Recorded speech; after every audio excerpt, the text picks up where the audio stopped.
Muy buenos días. Mi nombre es Jorge Estrada y soy médico veterinario del Bioterio Central de la Facultad de Medicina de la Universidad de Chile. Y a continuación les hablaré un poco de la ética y el bienestar animal y de algunos antecedentes históricos. El bienestar animal surge con gran fuerza a nivel nacional y es un tema que necesariamente va de la mano del estudio del comportamiento, dado que en varios eventos como las enfermedades, lesiones, hambre, sed, manejo, transporte, etcétera, tiene influencia sobre el bienestar de los animales. Múltiples estudios en cerdos, pollos y ganado lechero muestran que el manejo agresivo de los animales puede reducir considerablemente su productividad y bienestar, debido a que aprenden a tener miedo a las personas en general o a algunos individuos como resultado de un manejo rudo. Es así como los animales tienden a asociar el maltrato con las personas. La capacidad para reconocer a la gente por parte de los animales se ha demostrado en muchas especies y se ha visto que los animales que tienen miedo a las personas disminuyen su producción. Es de suma importancia considerar que el bienestar animal implica no solamente que se tenga en cuenta la ausencia de dolor y de angustia, sino también las necesidades físicas y mentales de los individuos, que incluyen aspectos fisiológicos de seguridad y de comportamiento. Los animales son seres capaces de sentir dolor físico y sufrimiento emocional. Sin embargo, no pueden ejercer su autonomía, tampoco pueden comunicarnos sus necesidades ni su parecer sobre lo que hacemos con ellos. Los seres humanos somos quienes tenemos en nuestras manos el resguardo de los animales y las decisiones sobre su vida, su cuerpo y su salud, lo que los hace vulnerables. En este sentido, la profesión de médico veterinario es la interlocutora entre la sociedad y los animales y debe aplicar los avances científicos para el beneficio de los animales y de los seres humanos. El uso de animales vivos en procedimientos científicos plantea problemas éticos que deben ser considerados por aquellos que quieran trabajar con animales de experimentación. Vámonos un poco a las definiciones. ¿Qué es ética? La palabra proviene del griego éticos, que en plural significa modales o costumbres. Es importante notar que la relación que existe entre los valores morales personales y el entendimiento de la conducta humana varían a lo largo del tiempo y de acuerdo al lugar. Es así como tenemos varias definiciones de esta palabra. Por una parte, se define como una reflexión teórica y crítica de la conducta humana. Por otro lado, se dice que es el estudio filosófico de los valores morales de la conducta humana y de las normas y principios que deben gobernarla. Es así como se considera que es una rama de la filosofía que investiga la moralidad y en particular las variedades de pensamiento por el cual la conducta humana es guiada y puede apreciarse. Finalmente tenemos la definición de la RAE, que indica que es un conjunto de normas morales que rigen la conducta de la persona en cualquier ámbito de la vida, ya sea de manera profesional, cívica, deportiva, etc.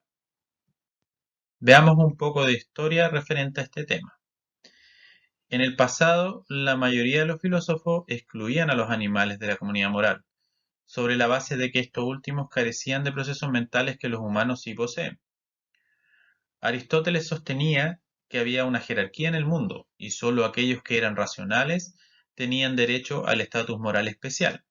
Los animales no tenían razonamiento y por lo tanto los humanos no tenían responsabilidades o derechos hacia ellos. Por su parte, Descartes sostuvo que los animales eran entendidos en términos puramente mecánicos.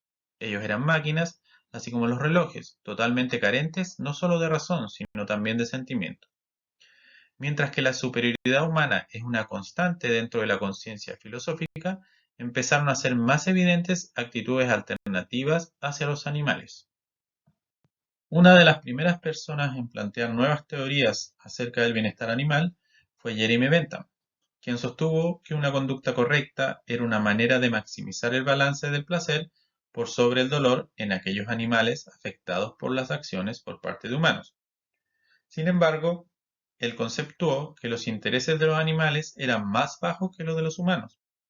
Por lo tanto, por ejemplo, era aceptable matarlos para fines de alimentación, pero no era aceptable atormentarlos intencionalmente.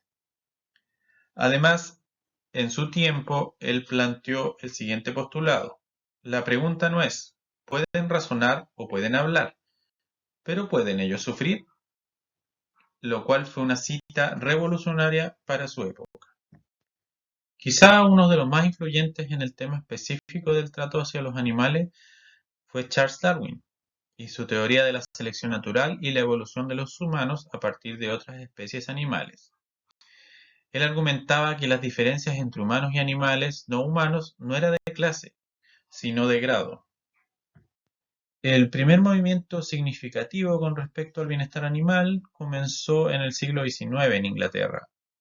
Este movimiento inspiró protestas, reformas legislativas y la formación de numerosas organizaciones de protección animal.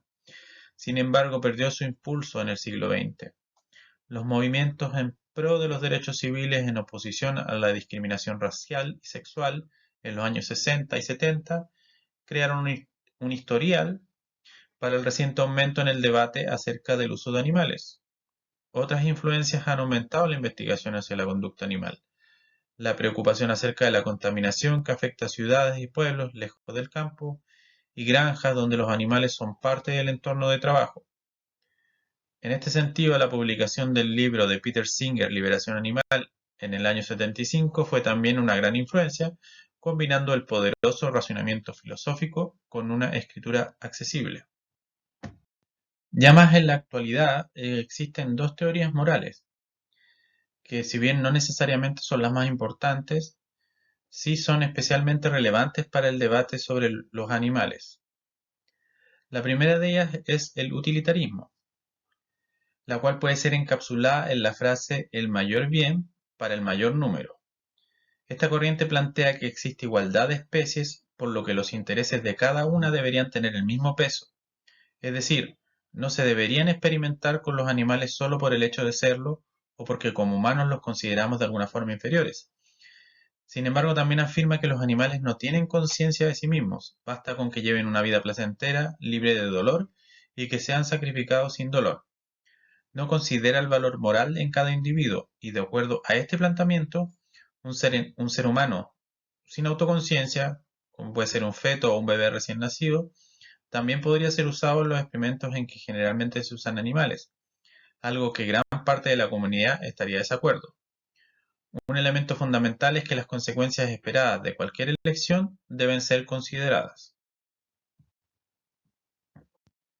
La segunda teoría es la deontología, la que afirma que las elecciones morales deben ser realizadas siguiendo ciertas reglas. Las reglas deben ser guiadas cualquiera sea la situación y en todas las situaciones similares, sin importar las consecuencias y si el resultado es el mejor para la gran mayoría. Esta teoría abarca la noción de los derechos individuales, así como éste puede formar las reglas para ser seguidas. Por ejemplo, siempre decir la verdad.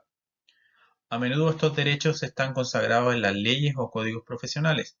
Sin embargo, elegir una regla que sea aplicable en cualquier situación puede ser muy difícil y como no hay lugar para las excepciones de las reglas, la deontología es a menudo considerada demasiado rígida. A menudo la combinación de ambas teorías puede ser usada. Las dos teorías son abarcadas en la legislación de países desarrollados sobre el uso de animales para procedimientos científicos. Las solicitudes de licencia son calificadas por el análisis de costo-beneficio, en este caso sería utilitarismo. El costo para los animales, dolor, confinamiento, etc., son sopesados contra los beneficios esperados para los humanos, nuevos medicamentos, conocimiento, etc. Sin embargo, existen gobiernos de países europeos, tales como el Reino Unido, donde no se consideran licencias para los procedimientos sobre los grandes simios, en este caso aplicable a la deontología, independientemente de los beneficios potenciales. Veamos ahora el tema relacionado con los derechos de los animales. La filosofía del utilitarismo y la deontología son también adoptados por activistas animales y forman parte del trasfondo de los argumentos actuales acerca de la experimentación animal. Estos argumentos son por supuesto no aceptados por todos y en particular son rechazados por aquellos que utilizan animales para la ciencia. La discusión sobre el utilitarismo y la igualdad entre los animales y los humanos es un asunto difícil porque las consideraciones igualitarias de interés no resultan en un tratamiento igualitario. Es decir, los utilitaristas niegan aireadamente que ellos deseen tratar a los animales y a los humanos por igual. Es así como existen dos filósofos líderes de los movimientos para los derechos de animales, los cuales presentan una diferencia de opinión entre ellos y utilizan diferentes argumentos para justificar su caso. El primero de ellos es Peter Singer, de quien ya les mencioné algo anteriormente, quien usa un argumento utilitariano. La mayoría de los utilitarianos mantiene que la vida humana y la felicidad son más complejas y por lo tanto tiene prioridad sobre la felicidad animal. Sin embargo, Singer cree que la limitación del principio de igualdad para humanos es especismo, algo similar al racismo y al sexismo, y de tal modo incorrecto. Aunque el rango de preferencias humanas y la capacidad para el sufrimiento podrían ser mayores que para los animales, el sufrimiento animal se sopesará por igual que el sufrimiento de los humanos. Usando este punto de vista, podría ser posible imaginar una situación en la cual un experimento doloroso sobre un tema dispuesto, ya sea este humano o no humano, fuera justificado por sus consecuencias benéficas. Por otro lado, tenemos a Tom Regan, quien escribió El caso de los derechos animales en 1983. Este filósofo adopta la teoría deontológica.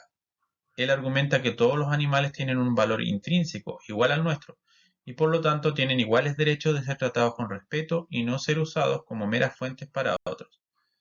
En la visión de Tom Regan, experimentar con animales es violar sus derechos y por lo tanto siempre está mal independientemente de cualquier ventaja para las demás personas. Para finalizar, veamos el principio de las tres R's. Este principio fue propuesto por William Russell y Rex Barth en el libro Los principios de la técnica experimental humanitaria, publicado en 1959. Son consideraciones esenciales para cualquiera que utilice animales en procedimientos científicos. Tienen como objetivo mejorar el bienestar animal y la calidad científica, donde no se puede evitar el uso de animales.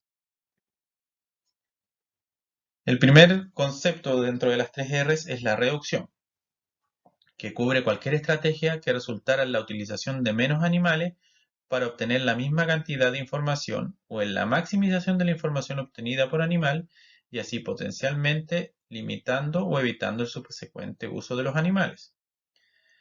Hay sí dos elementos importantes a considerar dentro de este principio. No se deberían usar menos animales a costa de que el grupo de individuos se les genere mayor sufrimiento o estrés. Y si reducir la cantidad de animales hace imposible alcanzar una conclusión válida para el experimento, esto no alcanza la meta de reducción, por lo que no es ético continuar realizando el experimento. La segunda R se refiere al refinamiento, que significa la modificación de cualquier procedimiento que opere desde el momento en que nace el animal del laboratorio hasta su muerte, de manera de minimizar la experiencia de dolor y angustia por parte del individuo y así mejorar su bienestar. Algunos ejemplos de refinamiento son usar analgésicos y anestésicos apropiados, evitar estrés, entrenando a ciertos animales a cooperar con los procedimientos como toma de muestras de sangre, entre otras, y desarrollar confinamientos apropiados que permitan la expresión adecuada de comportamientos asociados a la especie. Finalmente, la tercera R se refiere al reemplazo. Hay un número creciente de opciones disponibles en el reemplazo de los animales. Estas incluyen métodos in vitro, empleando muestras de tejidos, células o fracciones subcelulares, técnicas físicas y químicas, modelos computacionales o incluso el uso de referencias de estudios anteriores. Les agradezco mucho su atención y será hasta la próxima clase. Hasta luego.